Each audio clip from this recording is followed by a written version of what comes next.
Hello friends, आपका स्वागत है मेरे इस चैनल पे। आज का हमारा चैप्टर है वाटर।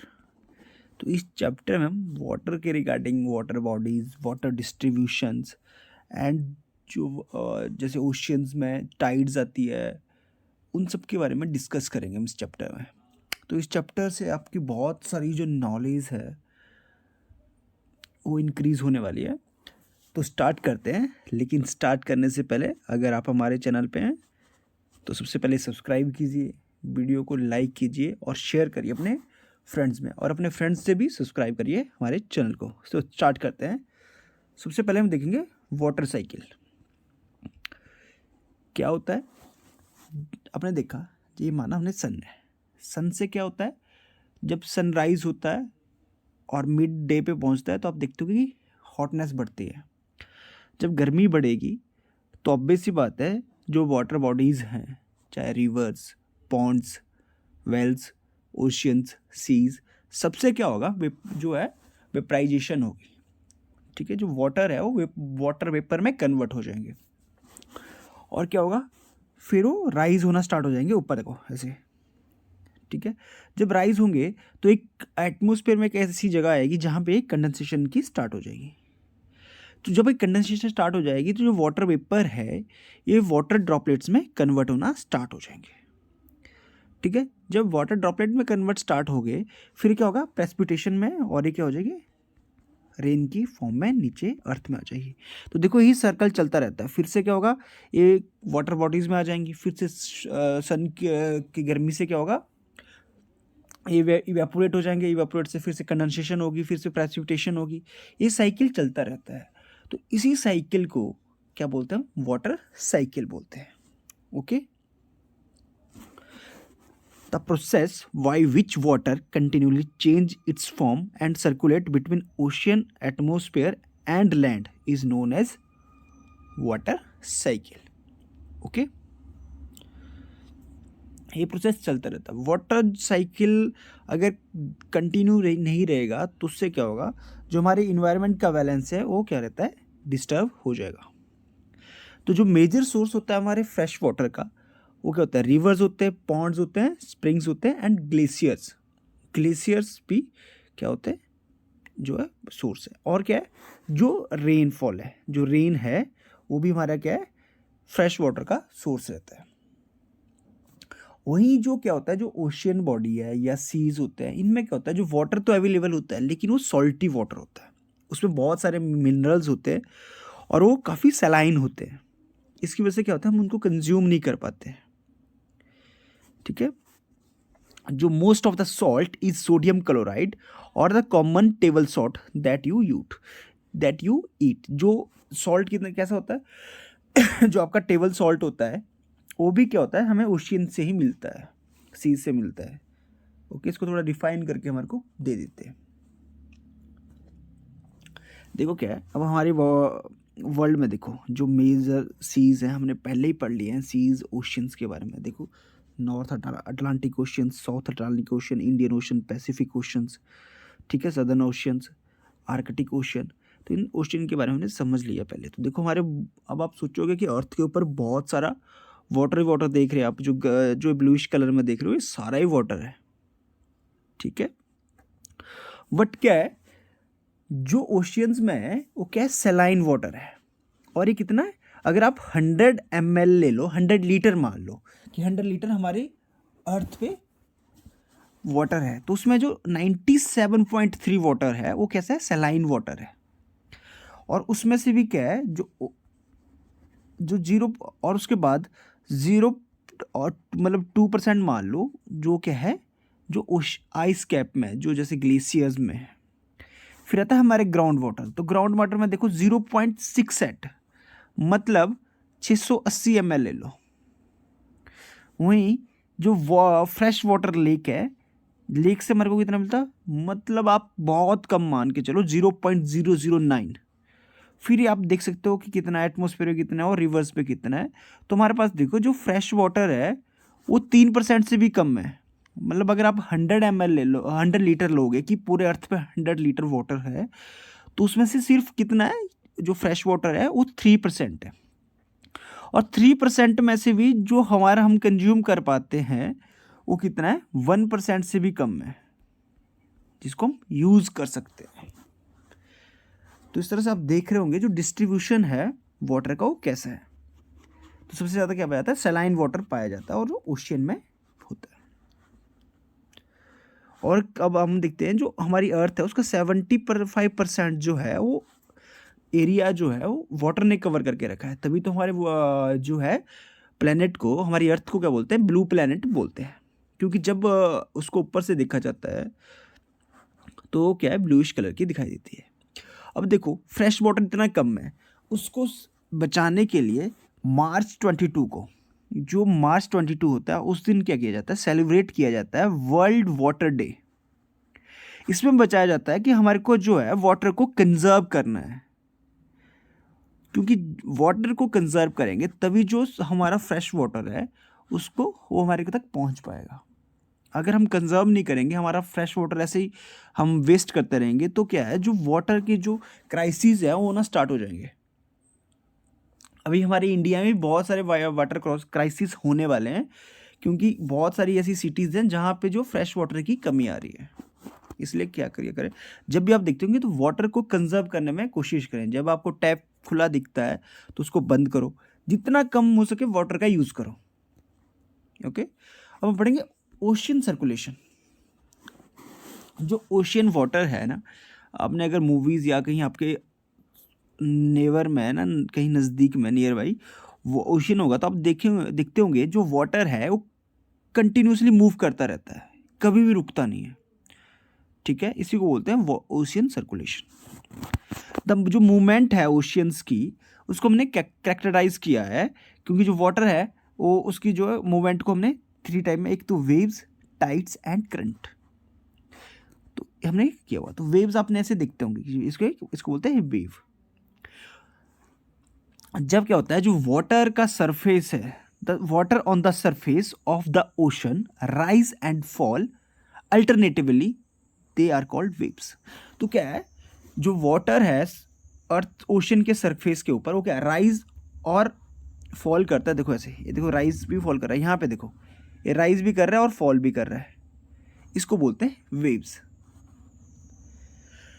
बट क्या होता है, जब स्टॉर्म के टाइम, जब स्टॉर्म आता है तो जो विंड है वो काफ़ी हाई स्पीड से ब्लो करती है, और क्या करती है, ह्यूज वेव्स को क्रिएट करती है। और जब ह्यूज वेव क्रिएट होती है तो उसकी वजह से क्या होता है, डिस्ट्रक्शन काफ़ी बढ़ जाता है, क्योंकि जो ओशन के नज़दीक वाली जगह होती है वहाँ पे जो है वाटर, आपको पता है कि सब कुछ अपने साथ भगा के ले जाता है। An earthquake, a volcanic eruption और under water landslide can shift large amount of ocean water. तो जब क्या होता है, जब ओशन के अंदर अर्थक्वेक आ गया, वॉल्केनो इरप्ट हो गया या कोई लैंडस्लाइड हो गया, तो उसकी वजह से क्या होता है, जो वाटर होता है ओशन का वो काफ़ी जो है हैवी अमाउंट में शिफ्ट हो जाता है। तो उससे क्या होता है, जो काफ़ी ह्यूज वेव्स जो है क्रिएट होती है, उनको बोलते हैं हम सुनामी। ठीक है, और एक 15 मीटर हाइट तक भी हो सकती है। 15 मीटर हाइट बहुत होती है, इतनी हाइट तक हो सकती है। जो लार्जेस्ट सुनामी अभी तक मेजर की गई है वो 150 मीटर हाइट तक है। दीज वेव ट्रेवल, और ये किस स्पीड से करती है, 700 किलोमीटर पर आवर की स्पीड से। सोचो 700 पर किलोमीटर आवर की स्पीड से कहीं को मूव करती है। ठीक है, देखो यहाँ पे देखो, इसको बोलते हैं इस तरह से, ये आगे सुनामी। देखो कितना अमाउंट जो है शिफ्ट हो गया और पूरे डिस्ट्रक्ट करने की कोशिश कर रहा है। फिर आता है tides. The rhythmic rise and fall of ocean water twice in a day is called tides. ठीक है, तो क्या होता है, जो इसको मान के सकते हो आप कि जो वाटर है ओशन का, वो क्या कर रहा है, एक रिदम वे में ऐसे ऐसे, समझ रहे हो, ऐसे ऐसे करके चल रहा है, मतलब रिदम वे में ऐसे ऐसे। यहाँ पे मैंने जो वेव्स में आप देख सकते हो, यहाँ पे देखो एक रिदम में चला हुआ है, इसको बोलते हैं tides. It is a high tide when water covers much of the shore by rising the highest level. ठीक है, क्या होता है, जो वाटर हाई टाइड का बोलेंगे जब जो है वो राइज करता हाईएस्ट लेवल तक वाटर का, और लो टाइड का बोलेंगे जब ये लोएस्ट लेवल तक फॉल होता है, तो उसको बोलेंगे लो टाइड। और इसमें जो सबसे ज़्यादा रोल रहता है टाइड्स में, वो रहता है ग्रेविटेशनल पुल का। The strong gravitational pull exerted by the sun and moon on the earth surface cause the tides. तो जो ग्रेविटेशनल फोर्स है सन और मून की, वो क्या करती है, वो कॉज करती है टाइड्स को। फर्स्टली हम पढ़ेंगे, एक तो 2 टाइप्स की टाइड होती है, ना हाई टाइड, ठीक है। जब क्या होता है, the water of earth closer to the moon get pulled under the influence of moon's gravitational force and cause high tides. कब कब होता है, during the full moon and new moon day, ठीक है। देखो क्या होता है, ये स्प्रिंग टाइड जिसको बोलते हैं हम, ये होती है हाई टाइड।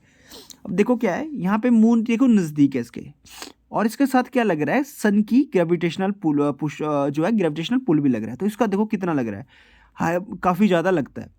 तो इस टाइम भी क्या होता है, जो ग्रेविटेशनल पुल ज़्यादा लगे तो उसकी वजह से टाइड भी इंक्रीज होगी। फिर क्या होता है, जब ये अपोजिट डायरेक्शन में हो गए सन, तब भी क्या होता है, ग्रेविटेशनल पुल ज़्यादा लगता है, तो उसकी वजह से क्या होता है, जो है स्प्रिंग जो है हाइट जो है टाइड्स निकलती है, ठीक है। हमेशा क्या है, सेम लाइन में होते हैं। जब भी सन और मून सेम लाइन में है, देखो ये देखो सेम लाइन में है, तो हमेशा स्प्रिंग टाइड्स होती है, क्योंकि यहाँ पे ग्रेविटेशनल पुल ज़्यादा लगता है। फिर आता है नीप टाइड, जिसको हम बोलते हैं लो टाइड। इस टाइम क्या होता है, जो है 90 डिग्री जो है अर्थ के साथ ही एंगल क्रिएट करते हैं। जैसे देखो यहाँ पे या इस साइड भी हो सकता है मून, ठीक है। इसको यहाँ देख लो, इस साइड भी मून हो सकता है। तो हमेशा इस टाइम क्या होगा, नीप टाइड होगी, मतलब जो टाइड होगी वो लो टाइड होगी, ठीक है। तो देख लो क्या होगा, जब भी 90 डिग्री का एंगल अर्थ और सन के बीच में बनेगा, उसको बोलेंगे हम, उस टाइम बनेगी नीप Tide. When the moon is in first and last quarter, the ocean water get drawn in diagonally opposite direction by gravitational pull of sun and earth, resulting in low tides. This tide is called neap tide. अब ऐसा क्यों होता है, देखो यहाँ पे आपको समझाता हूँ मैं, इजीली आप समझ जाओगे इसको। ऐसा इसलिए होता है, देखो इस तरफ भी ग्रेविटेशनल पुल लग रहा है, इस तरफ से भी ग्रेविटेशनल पुल लग रहा है, तो क्या होगा, इनमें क्या होता है, खिंचातानी होती है अपने में। तो उसकी वजह से क्या होता है, जो टाइड रहती है वो लो टाइड रहती है, इसको बोलते हैं नीप टाइड। जो हाई टाइड होती है, अब हम उनका यूज़ भी देखेंगे। जो हाई टाइड होती है वो हेल्प करती है नेविगेशन में, ठीक है। They raise the water level close to the shores, और इससे क्या होता है, जो शिप होती है हार्बर्स पे आने के लिए, अराइव होने के लिए उसको आसानी होती है। हार्बर क्या होता है, जैसे जहाँ पे भी उनके बंदरगाह बोल सकते हैं हम जिनको, जहाँ पे शिप आते रहते हैं। The high tide also help in fishing. इस टाइम क्या होता है, जो बहुत सारी फिश होती है वो जो होती है क्लोज आ जाती है शोर के, ठीक है, ड्यूरिंग द हाई टाइड। और इससे क्या होता है, जो फिशरमैन उनको हेल्प मिलती है।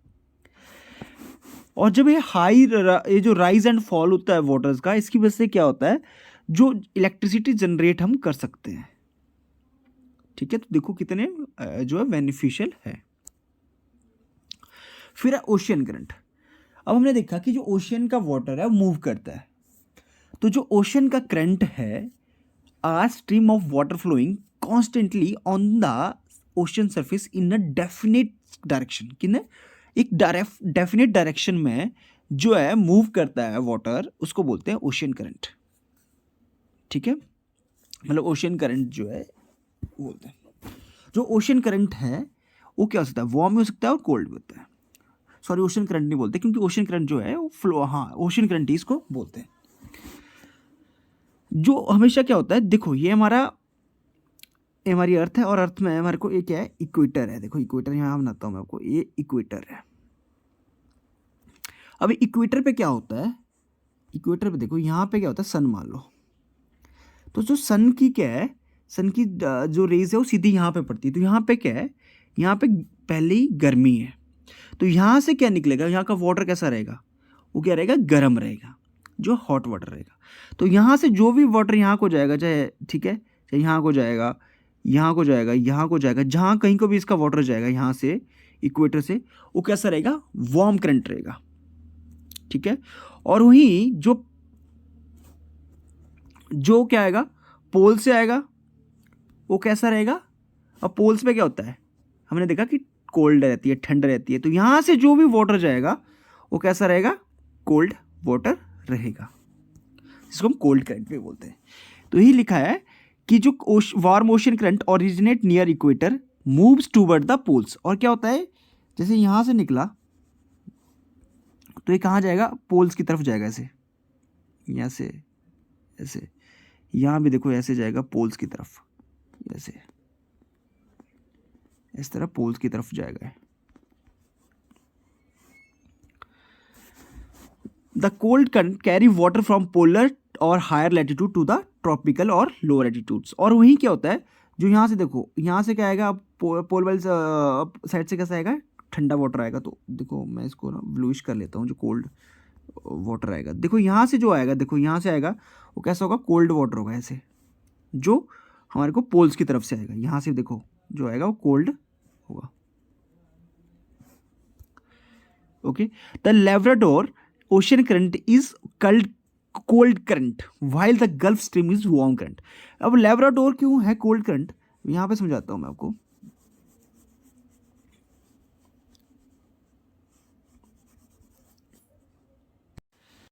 अब यहां पे देखो, अब गल्फ क्यों है, तो गल्फ देखो यहां से यहां जा रहा है, कहां जा रहा है, यहां से यहां जा रहा है, देखो एक गल्फ स्ट्रीम है।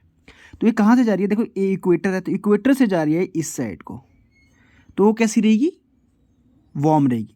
और जो लेब्राडोर आ रही है वो देखो यहाँ से यहाँ को आ रही है, तो ये कैसी रहेगी, पोल से आ रही है इक्वेटर की तरफ, तो कैसी होगी, कोल्ड होगी, क्योंकि पोल्स पे क्या होती है, ठंड होती है। ठीक है, तो ये हमने चीज़ देख ली। और क्या होता है, जब यहाँ कहीं ये मिक्स करती है, जैसे कोल्ड वाटर और ये जैसे यहाँ से कोल्ड आया, ठीक है, और यहाँ से मैं दूसरा मान लेता हूँ कि वार्म करंट भी यहाँ मिला, तो यहाँ पे मिलके क्या किया, यहाँ पे मिल गया। तो यहाँ पे देखो, जब कोल्ड वाटर और वार्म वाटर मिलेगा तो वहाँ पे टेम्परेचर कैसा होगा, एक बहुत सही अच्छा वाला टेम्परेचर होगा। और यहाँ पे जब आपको देखो, जब सही टेम्परेचर आपको मिलेगा, जहाँ ना ज़्यादा गर्मी होगी, जहाँ ठंड होगी, तो वहाँ पे पॉपुलेशन भी ज़्यादा रहती है। तो यहाँ पे क्या रहता है, यहाँ पे पॉपुलेशन रहती है फिश की ज़्यादा, क्योंकि उनको एक मेंटेन टेम्परेचर मिलता है। तो यहाँ जो ऐसे वाले एरिया क्या रहते हैं, फिशिंग के लिए काफ़ी सही रहते हैं। ठीक है, तो ये आप यहाँ पे देख सकते हो, ये चीज़ है जो मैंने आपको बता दी है। अब आप स्क्रीनशॉट लेके भी खुद पढ़ सकते हो। ठीक है, तो यहाँ से आपको समझ आया होगा, जो जो चीज़ें आपके चैप्टर में दी थी वो मैंने आपको बहुत डीप से समझा दी है। आई होप आपको ये चैप्टर समझ आया होगा। Thank you and have